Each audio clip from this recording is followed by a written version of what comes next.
zusammen und Bonjour von der Tour de France 2025. Wir sind bei Visma Lease Bike und ich habe den Jenko hier bei mir. Jenko ist der Performance Manager des Teams. Und natürlich interessiert mich erstmal ganz besonders, was ist denn das eigentlich, was ein Performance Manager so macht? So, Jenko, hello and welcome. Thanks for taking the time. Yeah, welcome. You're the Performance Manager of Visma Lease Bike. What does a Performance Manager actually do? What's your duty? Yeah, it's performance equipment, so I solely focus on the equipment part of the team. What do I do? I'm the technical contact person for our partners, so for like Cervelo, Reserve, SRAM. I have weekly contact with them about the stuff we're using, any specific changes or upgrades or let's say problems we have.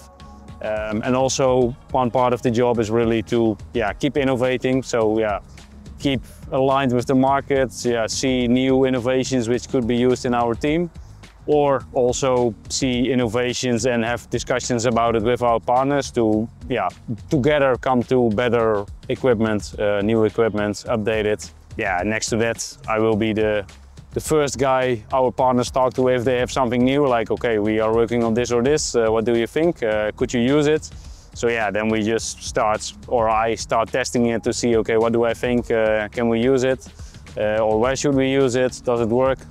And then I make up a plan to see, okay, what do we need to do to start racing on it? Because if you're riding on it, it's fine, but racing on something is something different. That's really, really technical spokesman, and also just finding innovations in the market to make sure we're on top in terms of equipment. And how can I imagine this relationship? Because you're saying, okay, the brands, your sponsors and partners are approaching you saying, hey, we got something new cooking and like, do you want to try to test it? But also what comes from you as a team or you as a manager, like how much input are you able to give to the brand saying, hey, we need, I don't know, a special ratio in a cassette or a certain crank length or whatever? I think that's like, gear ratios, I think is an interesting, that can be really a request from our side. But for example, like the 68 chain ring we use now, that was our idea to use in the Olympics. So that's why we went to SRAM to say, hey, we want the 68 for the Olympics. They started to work on it, and now you see it at every SRAM team. But that was originally really an idea from our side to start using a big chain ring in the Olympics specific. So that is a type of idea we're looking for. I think it's same, for example, a specific crank length which is not on the market. Where we say, okay, we think we see a need for a shorter one, for example. That's really a specific request from our side. But also in terms of wheel, the front disc also in the Olympics we used. That was also an idea from our side that we said, hey, we think we can do a front disc and it should be possible on this course. Can you look into it? Can we work on it? And that's where we start together thinking about, okay, is this realistic? Can we at least make it? Is it kind of like a 50-50 relationship, 50 part like from the sponsors saying, hey, we'll provide you, and like 50% from you saying, hey, we need this? Or is it like, what kind of is the... I think I would say it's maybe 20, like we give feedback on the things that already prepare. Okay. And I think, let's say we have maybe 25% special cases. We can ask them to look into a specific update on the handlebar, for example, or a SRAM on the cranks. I think it's 25% probably. It's really the rare ideas, I would say, which go into the partners, and the mainstream things will come from them. Like, they design something, but when a lot of riders start riding it, then you really get the feedback, and then the new idea starts, which gets back to the partner. Okay. And Jenko, you were mentioning, okay, like you are bringing up an idea, let's say for the Olympics, bigger chainring, and then other teams are jumping on it. How does it feel for you to bring up like really new stuff, and then seeing other teams jumping on it? Like, how is it for you then? I think it's part of the industry we're in. So let's say limited to a certain point. Of course, with the UCI, you can register something as a prototype. So you can race it for a year without being available for others. So that's a possibility always. Like, if you add it for a prototype, then the teams can race it. And then it's up to us to talk to our partners to see, okay, we're now, let's say, designing this together. We want to use it in a specific race. After that, it's fine if you go to other teams, but for this race, it's just for us only. And typically, yeah, the relation with our partners is like that, that it works like that. Yeah, of course, with Cervelo and Reserve, we don't have to be afraid because there is no team riding on it. Yeah. SRAM is like a different part, of course, but there we can make good agreements that they will not give it to other teams until our specific race. So yeah, for the chain ring, that was the Olympics, and after the Olympics, it was available to us as well. We have a good relation with them that we can do it like that, actually, yeah. Is there, if you had to name one thing you enjoy the most of your job, what would it be? Well, I think it's the innovating part. I'm, like say, an engineer from origin, so yeah, I like technical stuff. Yeah, and I really like, well, testing new things to see, okay, is it really an improvement? How can we use it? Yeah, like for Roubaix, for example, the tire pressure system. Yeah, that was really, yeah, I would say something really innovative. Yeah, that's really a fun job to just try it out, to see how we can use it, tweak it, make it better, and then use it in racing. Also maybe binning an idea, like saying, okay, this doesn't work, that was like... Yeah, for sure, yeah, that's also part of, if you test something and you see, well, yeah, it's nice, but it doesn't add a lot, yeah, then it's done. Okay. But I think that's really, the innovating part is really... Could you name one thing where you thought, okay, this might work, and then really just completely had to throw it away just because it was kind of, it didn't work out at all? Is there one thing? Well, it's not one thing which I have in my head right now, actually. Okay. I think the front disc was already on the edge of what was possible, I would say. So the Olympics was the case, but after that we actually never used it again. So yeah, it's that's I think really on the edge of what's even possible. But yeah, also the 68, I think we use it really regularly. But yeah, it's not that I can name something which is really we threw away, actually.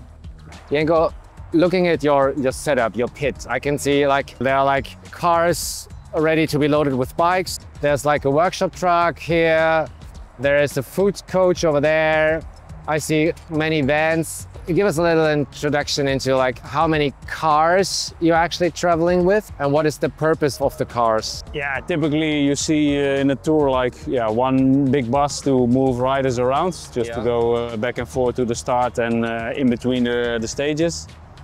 We always have one big mechanic truck and mostly like a small van, which is more a garage actually to at least bring more bikes than fit in the truck. Okay. So that's just like a storage room more or less. Then we of course have the kitchen truck and the soigneur truck. So it's in the back, it's the kitchen for the chefs, which they make the food of the riders. And also like a storage room and the washing machine for the soigneurs. Yeah, and then you typically see like 2 to 3 race cars, which you can fit with bikes, because we always need 3 cars to the start with bikes. As you have 2 spare, or 1 race car, 2nd race car, and then you have a car with the race bikes, which the riders take. And then typically I would say around 5 extra vehicles for like bottle points, press chef, all other stuff around.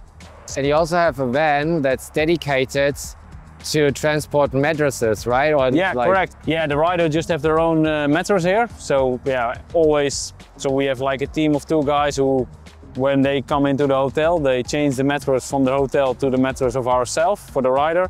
Every rider has his own mattress and pillow. And then after when we leave for the States, they remove the mattress, put it in the van, ride to the next hotel and put again the mattress on. So it's really like personalized sleeping for the riders, yeah. And we were talking about that not all the bikes can fit into one truck. Yeah. How many bikes do you have actually with you? Typically it's like road bikes, it's around 3 bikes per rider. Yeah. Where some of the riders, like let's say the GC guy or one who for example, Wout goes for a certain stage, has a few bikes extra. So yeah, it's around 30 road bikes totally. Adding the TT bikes, it's again like around 20 bikes. And then sometimes we take some extra just for spare or for frame kits. It's around for roughly 50 bikes, 50 I would say. To 60 bikes. And you probably can fit them all inside the truck, but then it's quite difficult to work still in the truck. Yeah. So that's why we choose for just keeping the race bikes there and keeping the extra bikes in a different garage, just to have some space to work and live in. Could you tell like how many people are actually working in your team on such a big tour, such a big event? On the mechanic side we have like 5 mechanics. working full time. Sonja is also 4 race coaches. And yeah, then we have a complete group of commercial marketing around. I think that's also a team of 5 to 10 people going back and forth to the races. So yeah, around I would say it's almost a group of 50 people, more or less. Yeah, so including chefs, physios. Yeah, indeed. Yeah, riders, I think 50 is like more or less the amount of people which are more or less fixed in the tour, and then you have people coming back and forth. Yeah, for myself, for example, I'm not here 3 weeks, so I go back and forth for special occasions, I would say. So you're not staying, like not everybody's staying the whole time. No, you have like, for example, the start is pretty important also with partners around. Like TTs are a little bit more special. We have more people like fly in for the TT. Yeah. But I would say 50 people traveling 3 weeks, and then you have additional people coming in. As you just mentioned TT bikes, you're not traveling or you're not bringing the TT bikes to every location. The TT bikes are specially flown in just for the TT stages, right? Yeah, they're prepared on our HPC, the High Performance Center, as we call our service course. So they are prepared there, and they will be driven into the tour when needed. So like 2 days before typically. Wir sind hier bei Visma Leasebike und diesmal am Food Truck oder am Food Coach. Das Team hat einen ganzen eigenen Bus, wo eine Küche drin ist, komplett ausgestattet, eine Waschmaschine habe ich auch schon gesehen und einen ganz eigenen Küchenchef. Remco, es ist mir, Herr Remco, it's a pleasure. Thanks. Hi. Er ist der Chefkoch für das Team. Remco, you're the chef of for the whole team or just for the riders? Just for the riders here in the Tour de France. Yeah. I do it together with my colleague Karen Lambrechtse. Yeah. And we are the chefs of the group in the tour. So you both preparing 3 meals a day, or like how many? Oh, we prepare 5 meals a day. Yeah. Wow, that's a lot. Yeah. So we started the breakfast, and then after that we also make already the recovery meals. Because after the race in the bus the riders have 2 recovery meals. Okay. How can I imagine what contains a recovery meal? It's a lot of carbs also. We make always 2 recovery meals. One is savory and one is sweet. You can think of, for example, a brownie with caramel and sea salt. Yeah, okay. That is one of the recoveries, for example, but we also make spring rolls. Yeah, we make also pasta salads, poke bowls, sushi, matcha cake. We have a lot of recipes that we have in our the athletic food coach app that we use. During such a long race like the Tour de France, how many calories a rider needs, like let's say on average per day? Depends on which rider we have. If you have Jonas or you have Wout van Aert, that's a lot of difference. But let's say around 7,000 to 8,000 calories. Wow. And some heavy stages, it can also be even more, 9,000 or 10,000. Well, this is a lot of calories, so I think I'm really curious now to see, where actually your magic happens, where you're preparing the meals. Yeah. So let's jump into your car. Yeah. Thank you very much. This is for today when they go in the bus. Okay, so this is like the after training. Yeah, this is after training, and also because they have their team presentation today. Oh yeah. They are a long time from the hotel, so they have a little snack. There are little pancakes with, we call them cloudies, like a pancake with a little bit of curry in it. We also have like a crème fraîche and a salad with cucumber and smoked salmon. And for today they have also a nice bowl of quark with a lot of red fruit. For tonight we have the last Dutch asparagus. So they get asparagus spargled. And, every German would love that as well. The guys, they really love it. We have salmon with it. We make a béarnaise, and that's not a béarnaise as we know in the French restaurant with a lot of butter, but we make it food coach béarnaise. So we make it fit in the athletic food coach program. And I see you also have some tofu here. Yes. Is there a rider who is only like vegetarian or even vegan? Yes. So instead of the salmon, the rider gets some tofu, and we use some plant-based salmon also, and we make like a scrambled egg with the smoked plant-based salmon and the tofu. So. How do you prepare, like who is deciding, okay, what's going to be on what stage? How is it possible also to keep the riders happy with what is on the table? We get the nutrition plan from our nutritionist. He puts everything in the food coach app, and then we can plan and we see in the app if a meal is fit or not. And how does the app decide if the meal is good or not for each specific rider? Like I can show you that on the computer. So tomorrow, for example, we have a little snack, and that's all green for every rider, that it fits for everyone. So if you look at Jonas, for example, say what the minimum of carbs is, the minimum of protein, and the minimum of fats. So this is on a carb loading. This is a snack for tomorrow afternoon, and he gets a pizza margherita. When I open it, you'll see all the ingredients that are in that pizza. So the flour, the water, the yeast, and it's all planned for that rider. Okay. And you feed the app with all the data? Yes, yes. Wow. So in the weeks before the tour, we get the plan of the nutritionist and we make the nutritional plan. Okay. And I check one day chicken, one day fish, one day we do something with beef, and we try to make it that the boys are happy with it. Every week we get a new delivery, so we have a lot of fresh stuff. Also the bidons for tomorrow. Yeah. With the fresh vegetables, pork.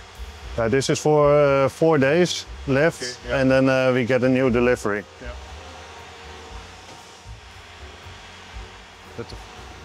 Is there any specific kind of, let's say, also kind of special?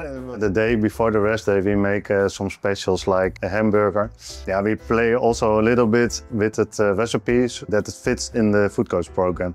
So when we have the meat for the hamburger, the beef, we also adjust some rice puffs to make the burger some bigger. Yeah, okay. But also to put more carbs in it. Yeah, I see. Because we need the carbs for a good recovery as well. So my takeaway from that is that actually the meals and the food and everything isn't like, it doesn't differ that much from anybody else. Like it's kind of the same food, but it's just way more tracked in a way of what contains each meal and each part of the meal, and it's just like really organized and tracked in a way. Yeah, for the whole Tour de France we have 122 meals planned, and we try to do everything every day, something new. And is there any repetition in it, or is it like? No, not much. No, the burger is coming 2 times I think, but they like it. They really like it. Yeah. But for the rest, okay, so it's not spaghetti bolognese every second day. No. We have every day we have something new. Wow. So, yeah. Remco, thank you very much for giving us an amazing insight into your little, not just a little, I mean it's quite a big kitchen actually. Yeah. Really enjoyed it. Schreibt auch mal in die Kommentare, welches Essen ihr am liebsten essen würdet bei der Tour de France. Ob es Burger sind, ob es vielleicht einfach Nudeln, Pizza, Margarita sind. Ja. Und gerne auch mal, wie ihr euer Essen eigentlich trackt, um eure Performance richtig auszubauen. Yeah, we're coming closer and closer to the start of the Tour de France. How do you prepare for a stage race? Like, how many bottles do you prepare? How many bikes? What does the setup look like when you are going to the start line? Yeah, 3 cars filled with bikes, so that's the 25 bikes we talked about. Yeah, bottles, I think totally in the complete tour we use around 7,500 bottles. 7,500. Yeah, so divided over the 3 weeks, that's quite 7,500 bottles. Correct. Wow. And yeah, there also probably will be some use for hospitality, but yeah, it mainly will be for racing. So yeah, that's a lot of bottles also per day which they prepare. It's quite a lot actually. But not all bottles are filled with water, right? You have like no, one race just the water, and we have like special a Flaschen. I don't know what the English word for it, but yeah, just like the kind of special powder. Yeah, it's really like a powder bottle. for each stage, so to speak, there's a specific fueling strategy? Like, okay, when a rider is supposed to take a certain, I think they just in general need to eat and drink every half an hour. Yeah. So yeah, that's more or less, yeah, keeping fueled every half an hour, and based on that we have the bottle pulse, and they can, yeah, we can make sure that they at least can drink every half an hour and get the calories in which they need. Yeah. Okay. Will they also get a notification saying, hey, it's like already 30 minutes? I think our race coach always says every 30 minutes that they need to eat and drink. Okay. Or at least he did that. So yeah, that's I think the main reminder. They probably don't have a reminder themselves, but in the radio they hear at least a reminder like, okay, don't forget to eat or drink, and yeah, okay, they can work on that. Yeah. Maybe we could have a look on like the equipment and on the parts as well. Earlier I saw someone calibrating cranks as well, and there were like buckets full of cranksets. Yeah, how many cranksets, for example, do you bring to such a race? Like chain rings, we have at least 25 in use because they're on the bike, but we for sure have at least also 25 extra, I think even more, because we have different size chain rings, of course. So yeah, it's probably close to 75 chain rings which are to the tour. Same for chains, for example, yeah, close to 150 for sure, because of our waxing strategy, where we change the chain pretty often. Because we don't have a waxing setup here, so we just wax them on our HPC and then take them to the race, and when they're done we just take them off, put a new one, and then it's... But as waxing only lasts for like 200 kilometers-ish? Longer? With dry weather it for sure can be 500. So yeah, depending a little bit on the day or on the stage we decide. But you change them like every 1 to 3rd race, kind of? I think that's good. And if it's something special, then maybe we change it for sure. But yeah, you can pretty good see if it's good or if it needs to be changed up front, let's say. Okay. Yeah. You know, the day of the start is there, or maybe like in the afternoon beforehand, you're discussing in a team what kind of strategy you as a team you're going to ride for the next day or on the next stage. How much are you also agile within the race to change this strategy? Maybe you can give us a little insight on that. Yeah, I actually do not know a lot about it, as I'm mainly focusing on the equipment part. So for me it would be difficult to say actually a lot about that. Yeah, let's say from the equipment part we plan that up front to know which, let's say, setup we're using for every stage, for every rider. That's also part of our vision, that every rider has his best setup for every stage. And that's what we plan up front. But looking at the equipment in a certain stage, let's say, okay, the weather forecast says you might have a lot of like tailwind for the next day. So you might think the night before, hey, let's change to a bigger chain ring or anything. Yeah. Those things do happen. Yeah, that do happen. We try to, let's say, figure it out as much as possible, but yeah, of course, we do not have control of the weather. So if weather changes, then yes, we will, we could change chain rings depending on the stage, of course. Same for rain. We typically do not change tires for a rain because our tires are also really good in the rain.